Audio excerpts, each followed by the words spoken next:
Miss Shirley, can you hear me now?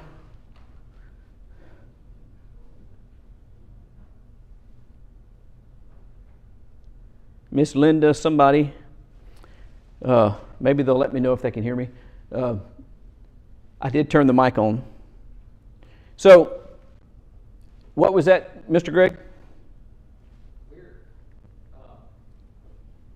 We are capable or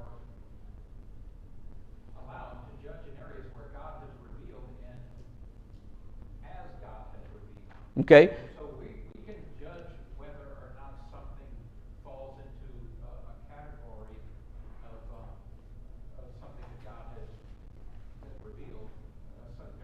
Some judgment is required to do that. Okay. So, what God has revealed through His Word, what is righteous, acceptable behavior, and unrighteous and unacceptable behavior, that I can judge. I can judge as it pertains to me, as to what I will do. And I can judge as it pertains to my brother in terms of a couple of things that are very specific. If my brother is doing something that jeopardizes their salvation, what am I obligated to do? I'm sorry? Okay, to exhort them, to encourage them, to try to help them overcome. I'm obligated to do that. Is that a type of judgment? Sure, it's a judgment that a behavior is not acceptable to God. But we've been empowered to do that by God, in fact, even told to do that by God, and given the information necessary to make such judgments. Can I make judgments about whom I have fellowship with and what activities I engage in fellowship with folks? Yes, and in fact, we're obligated to. In 1 Corinthians, there's a big discussion about a supposed brother among their midst who was doing something that was so immoral, even the community wouldn't have accepted it. And they were doing nothing about it. They were chastised for doing nothing about it and told that they should judge those who are within. That it's not their business to judge those that are without, but that it is their business to judge those that are within. And so we can make determinations about who we have fellowship with and what kinds of things should be tolerated behavioral-wise.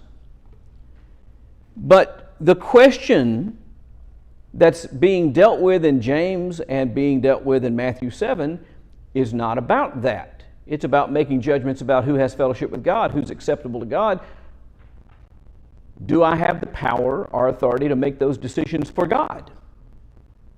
No. I don't even have the ability to do it. And I think that's the point in James. Again, let's go back to Matthew's account of this. And I want you to notice, even in the context itself, we get to a point where we are told to do something to help the brother, which involves judgment, right? So he says, verse 3, why do you see the speck that's in your brother's eye, but don't notice the log that's in your own eye? How can you say to your brother, let me take the speck out of your eye when there's a log in your own eye? You hypocrite, first take the log out of your own eye, and then you will see clearly to take the speck out of your brother's eye. And so the idea being what? You need to first become educated and qualify to help others with their problems. And so while I don't have the ability to judge pertaining to people's fellowship with God, I have the obligation that once my life is in order and once I understand what God has revealed, to help others make corrections and to get problems away from them. And so this isn't an absolute prohibition against any type of judgment at all. It's a warning about not going outside of the bounds of what we are allowed to do. I've been wrestling with this for a long time, trying to figure out the best way to illustrate what I'm thinking of. And this is all good, maybe it's not good. If it's not, you can tell me. Think of yourself as working in someone else's employment, and then you have coworkers. Is it your job to judge whether or not they're working up to the standard of their employment? Do you get to lean over to your coworker and say, hey, I don't like the job you're doing, you're out of here. You don't work here anymore. Is that within the purview of your authority? No.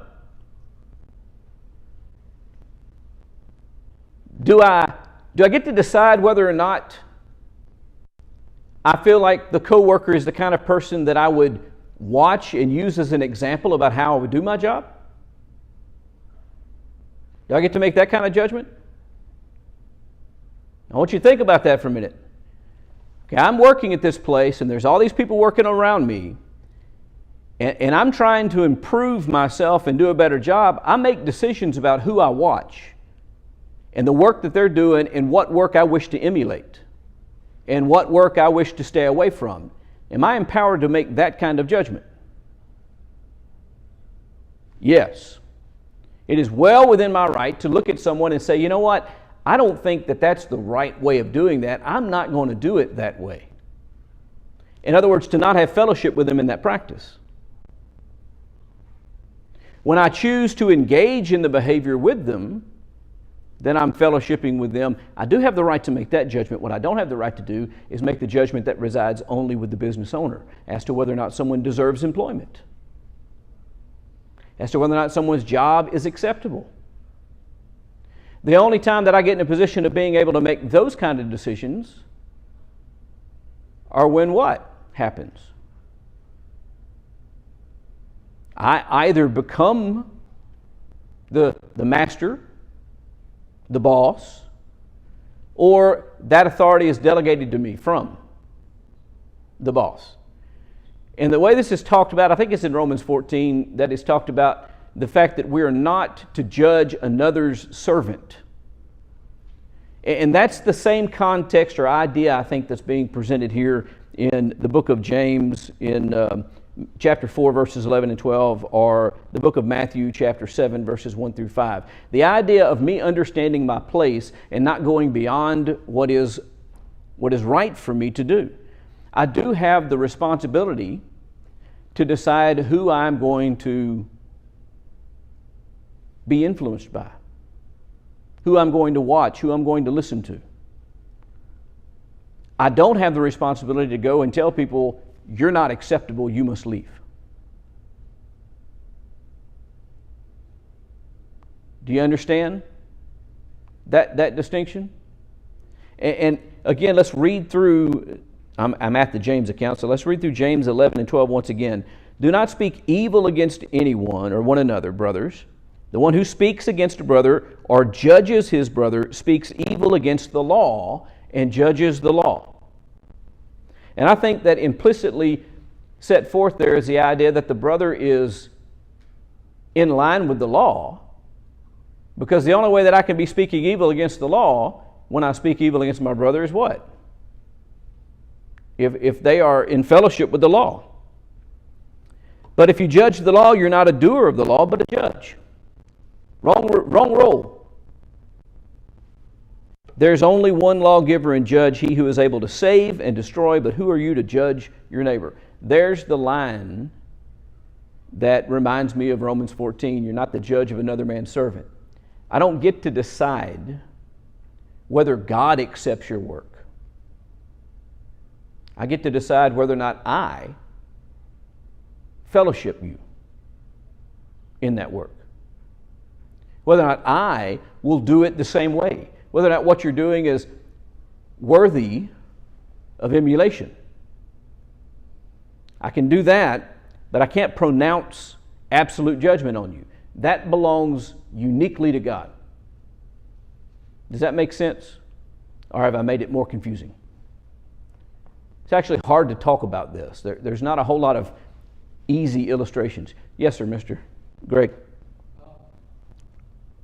Talking about this, I guess, in with regards to church discipline, we have an obligation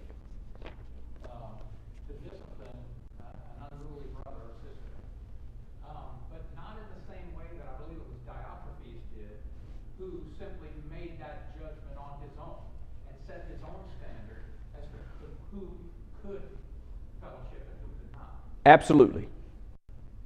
I think that fits in Right. what you're talking about. And the difference there between what Diotrephes did and what the church at Corinth was encouraged to do is extremely important in understanding the role that we have in judgment. Diotrephes determined who was to be kept in and who was to be put out by fiat. He decided who was to be accepted and who was not. The church at Corinth was encouraged to do what? To act in concert together, to go through the process of identifying what's acceptable to God and what's not acceptable. And there is a process. And the fact of the matter is, I may think someone is doing something worthy of condemnation, I'll use that word, and I go to them with my question, or I go to them with my complaint, and I lay it down, and they are able to educate me and show me that I'm the one that's wrong. If I act by fiat, that process is gone. If, after our discussion as individuals, there isn't a resolution, then there's other people that come into play. Eventually, the church acts as a group, not as an individual. There's not any single individual that has the power to do any of this. The church acts as a group to do it. And what ought to be happening is a reflection of the judgment of God, not our own judgment. That's what ought to be happening. I'm not even going to say that that always does happen, but that's what ought to be happening. That's a different concept than what's being talked about here.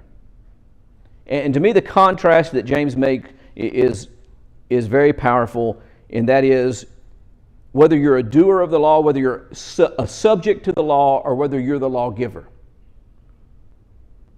I need to recognize that I'm a subject of the law, not the lawgiver.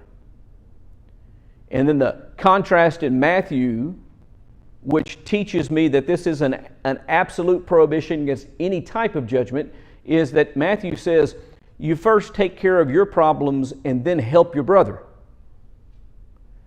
Well, I can't help my brother unless I do what? Make judgments that my brother needs help. But it's a very different thing in helping my brother and in pronouncing the kind of judgment against them that this is telling us not to do. And so it's really all about our understanding and keeping our roles. Who is the sole individual who has the power to judge in the sense that James and Matthew is talking about? And that's the lawgiver. That's God Himself. I don't have that power and that authority, and therefore I need to be careful about how I act. Because if I am overly harsh and overly cruel, what is the case? Here's the case. I'm going to answer to the judge.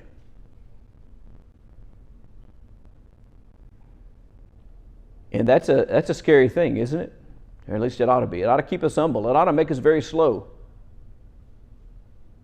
to render judgments. Because if I'm overly harsh, both of these folks say, there's one who judges me.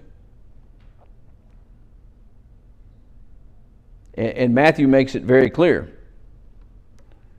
Look at the opening of Matthew chapter 7 again.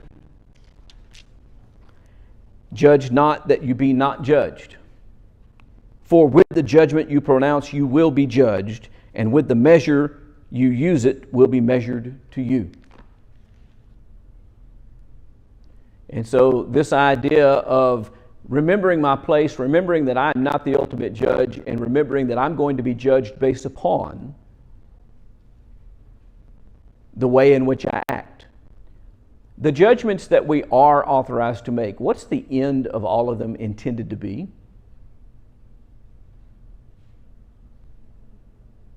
You ever thought about that? The end of any judgment that we're authorized to make is supposed to be to make us and the people around us better and to facilitate peace between them and God, not to separate them from God. And so if I'm using my discernment to separate people from God, to cast them away, I need to be very cautious. That's not my job. Someone raised the idea of congregational discipline a little earlier. What's the goal of congregational discipline? To restore a brother, not to lose them. That's the disappointing end of someone who doesn't respond to the discipline of the Word of God. We got to be very, very careful and cautious about how we engage in this. That's what the point of this is. This is a warning against how we use the discernment that God has given us, how we use the knowledge that God has given us. We need to use that knowledge for the betterment of people, not for their harm. And that is a very important lesson that I think we all must learn. Anybody have any other questions or comments about that before we move on? All right, let's look back in James chapter 4 then and look at verses 13 and 14 this time. Come now, you who say today or tomorrow we'll go up to such and such a town and spend a year there and trade and make a profit. Yet you do not know what tomorrow will bring. What's your life? You're a mist that appears for a little time and then vanishes. Now flip over to Matthew chapter 6 in verse 34.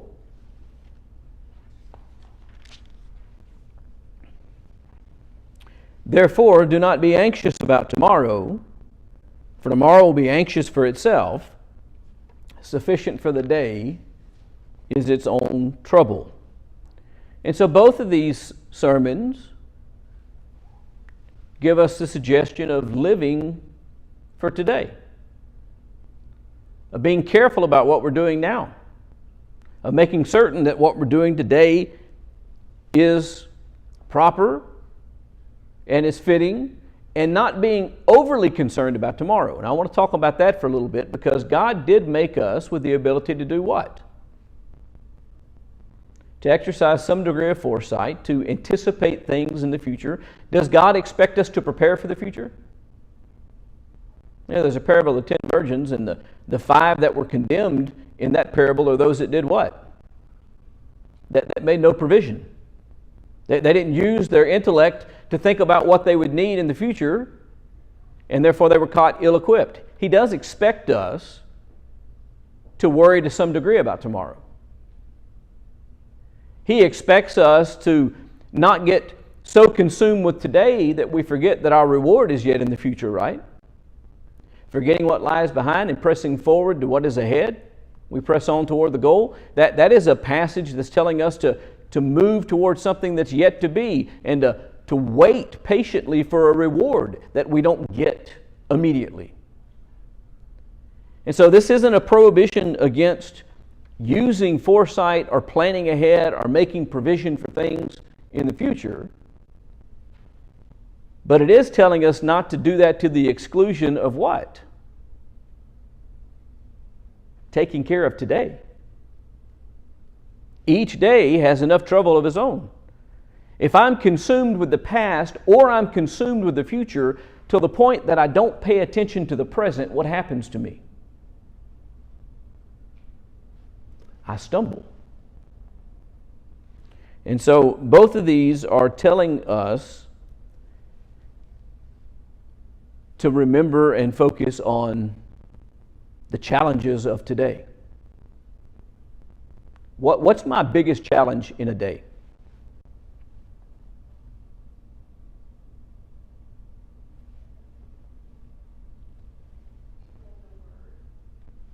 Okay, that is a task that I can do.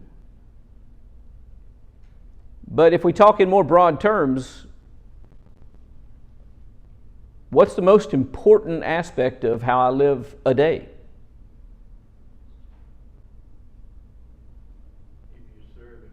Okay, am I serving God? Am I maintaining fellowship with God? Is what I'm doing good or evil?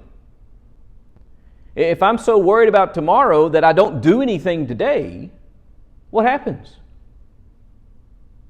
What happens if I'm the servant that goes before the Lord and says, well, Lord, I knew you to be a harsh man, and I knew you'd be concerned about things, and so I was preparing for the future, and Here, you have what's yours. I didn't actually do anything with it today, but you have it back. What's the judgment of God?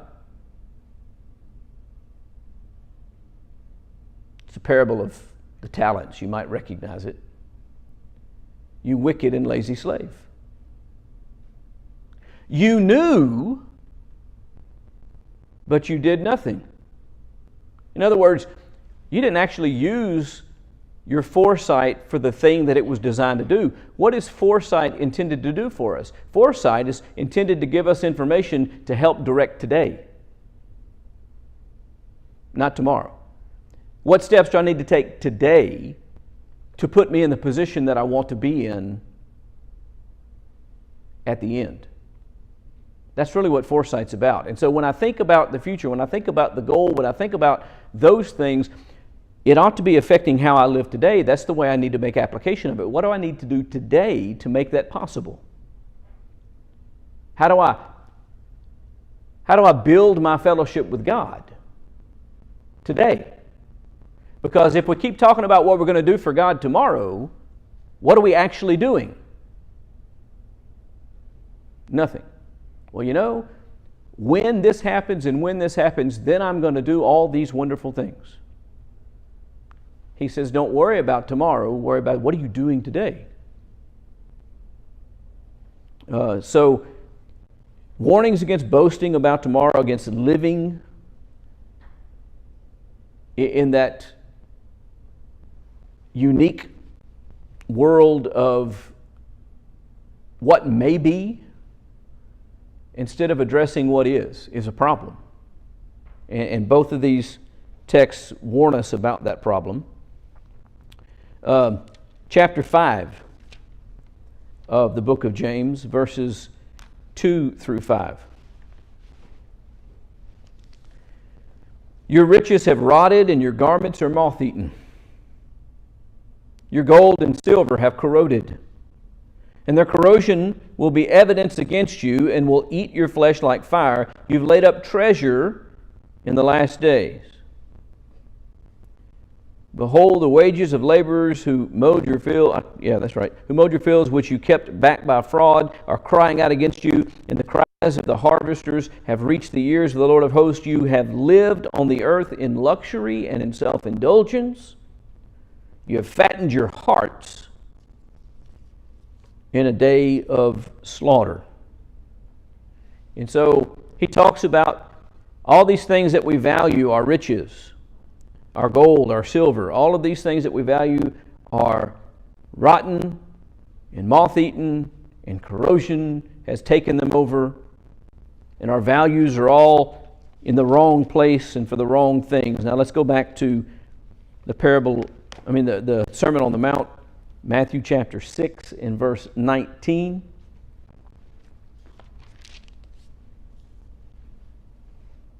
Do not lay up for yourselves treasures on earth, where moth and rust destroy and where thieves break in and steal, but lay up for yourselves treasures in heaven, where neither moth nor rust destroys and where thieves do not break in and steal.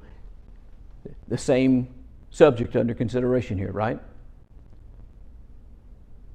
Again, let's ask this question. I think we talked about it a little earlier, but let's ask this question. Is this saying that I should have no garments, that I should have no silver and gold, that I should have no things on this earth? Is that what this is admonishing us? That I shouldn't lay up treasures for myself. I shouldn't have a bank account. Shouldn't have a savings. Shouldn't have a closet full of clothes. They're just going to, I don't know. We don't have too much stuff that gets eaten by moths anymore. We just outgrow them. Got a closet full of clothes I can't wear. One day, we'll get back into them.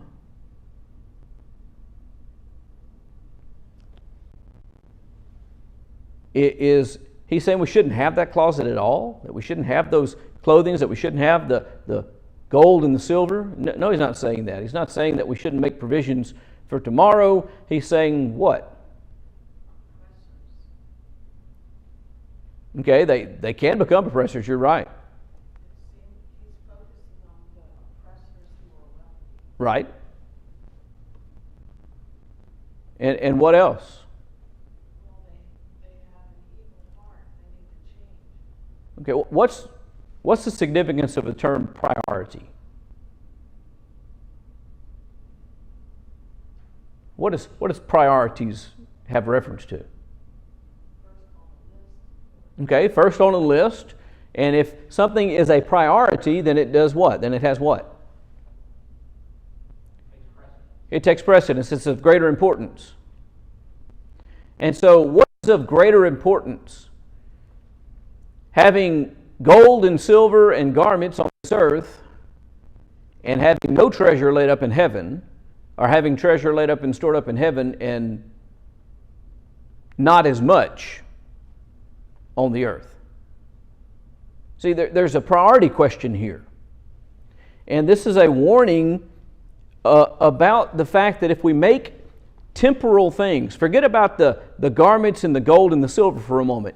Just make it any earthly thing, any earth-based thing. If that becomes our penultimate priority, what's going to happen to it eventually? It's going to be destroyed. The entire earth and all of its works are going to be destroyed. So if that is what my priority is on, then it is certain to be destroyed, lost. And yet all of these other things that are eternal, righteousness and truth, fellowship with God, those works follow with me. That's what the book of Revelation says, right? And so, if it's about temporal life above spiritual life, then the things that I'm cherishing are doomed to destruction. So the priority needs to be on what? On spiritual life. Again, it's not a prohibition against being concerned at all with the here and now.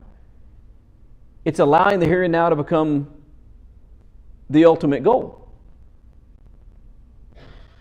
It's driving me to believe that success in life is about what I have in time rather than success in life being what happens in eternity.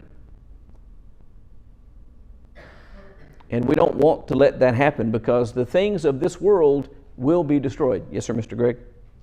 What you're talking about right there is really the definition of worldliness. Sometimes that is translated in some versions of the scriptures as the here and now or the now age. Right. That's exactly what that is. That's worldly. It's talking about worldliness. Another word that we could use is materialism. I think materialism is misunderstood. It's defined too narrowly by a lot of folks. Materialism is more than just being concerned with money. Materialism is being concerned with the material world. It's putting the needs of your body ahead of the needs of your soul.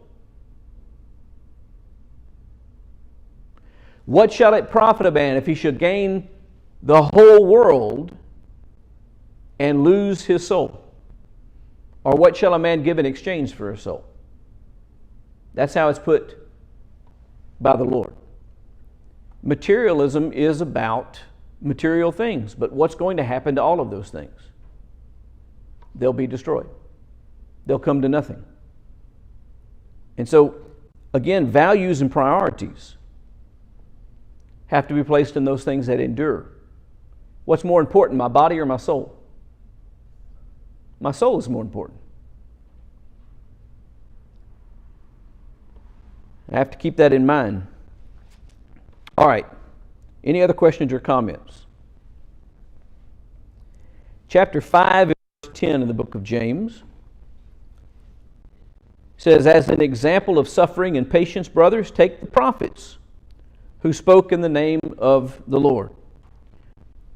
So this admonition to use the prophets and their stories and what happened to them as examples for encouragement about ourselves. Look at Matthew chapter 5 and verse 12.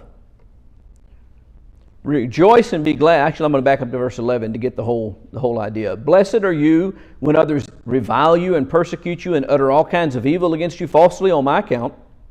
Rejoice and be glad, for your reward is great in heaven, for so they persecuted the prophets who were before you. Again, using the prophets as exemplars. Things for us to look at as an example.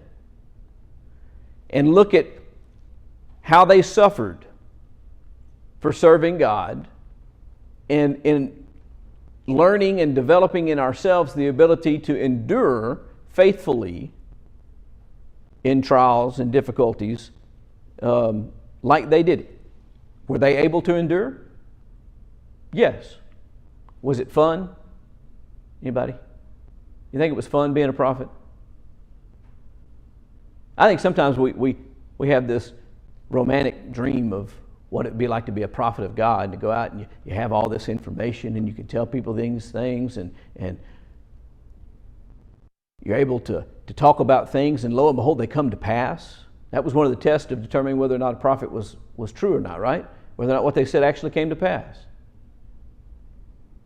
That seems all that great and wonderful, except for the problem is when you're doing that job and you're doing it faithfully, you're not speaking your own will, you're speaking God's will, and God's will isn't always nice, and it isn't always fun, and it doesn't always make friends. Sometimes it makes enemies, and those enemies can sometimes mistreat you because you're the one that delivers the message.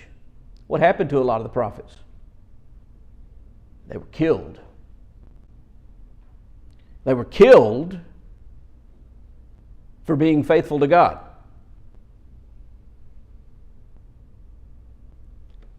Use the prophets as your example, who suffered but remained true.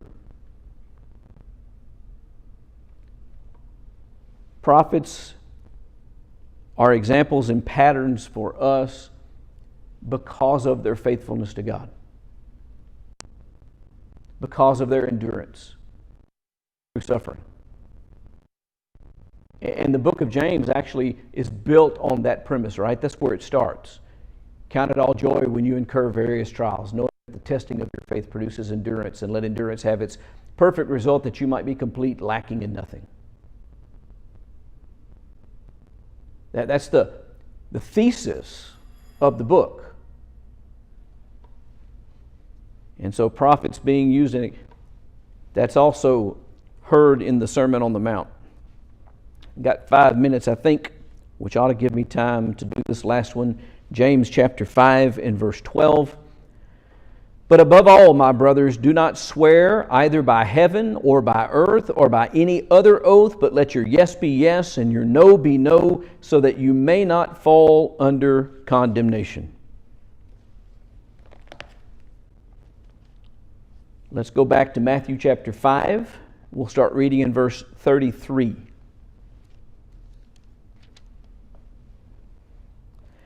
Again, you have heard it was said to those of old, you shall not swear falsely, but shall perform to the Lord what you have sworn. And swear falsely there means, therefore, when you read the rest of that sentence, that when you make a promise to God, that you do what? You fulfill it. You perform what you promised. You've heard that it was said of those of old, you shall not swear falsely, but shall perform to the Lord what you have sworn. But I say to you, do not take an oath at all, either by heaven, for it's the throne of God, or by earth, for it's his footstool, or by Jerusalem, for it is the city of the great king. And do not take an oath by your head, for you can't make one hair white or black. Let what you say be simply yes or no. Anything more than this comes from evil. Now, the exact language is different, but the exact same thing's covered. And the exact same conclusion is drawn. And it all boils down to what? Us being the kind of people that when we say we're going to do something, we can be trusted to do it. And if we say we're not going to do something, we can be trusted to not do it. We shouldn't have to swear by things that we don't have any control over. How can I swear by heaven What kind of authority do I have in heaven? I can't swear by the earth either. I didn't make it. I don't control it. I don't control anything outside of myself. So how can I swear by something outside of myself? All I need to do is mean yes when I say yes and mean no when I say no. Does that mean that we should never be persuaded and change?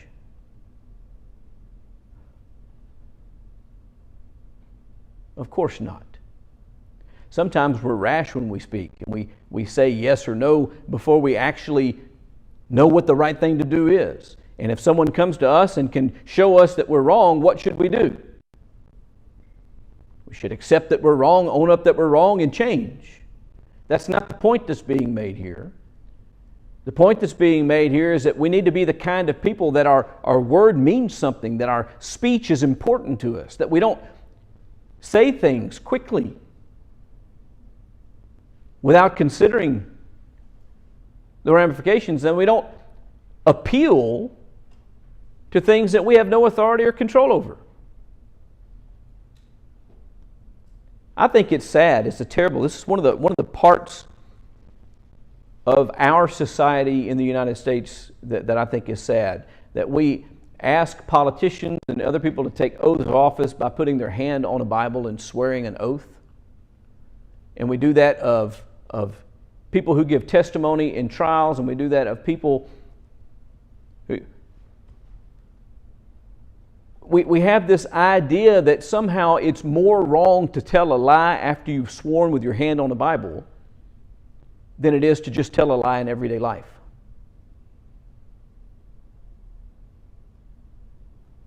And the truth is they're equally bad.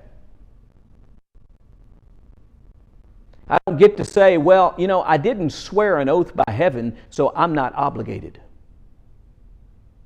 See, that's really what this is getting to. It was apparently a common thing based on some of the scholars that I've written for Jews to offer oaths by the temple in their business dealings, or then to offer oaths by something else that sounded important but really wasn't. Sounded like they were appealing to their God for a witness, but they really weren't. And then when they made those kind of oaths, well, then they were free to break them. You know what? Jesus in the Sermon on the Mount, and James reiterates it, says, it doesn't work that way. I don't get to be technical like that and to weasel my way out of things that I've said simply because I didn't appeal to something greater than myself. You don't have the right to appeal to those things anyway. When you speak, then be faithful to your word.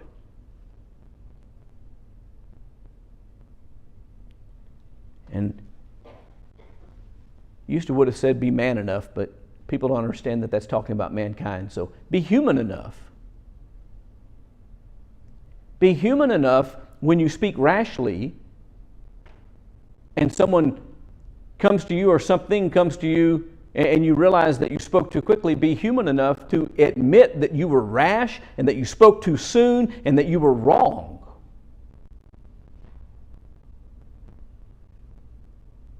And that this is now your answer. Make your speech mean something, in other words. Be trustworthy, be faithful. That's the kind of life that it means to be. What if God was unfaithful to His word? He said, "He that believeth and is baptized shall be saved."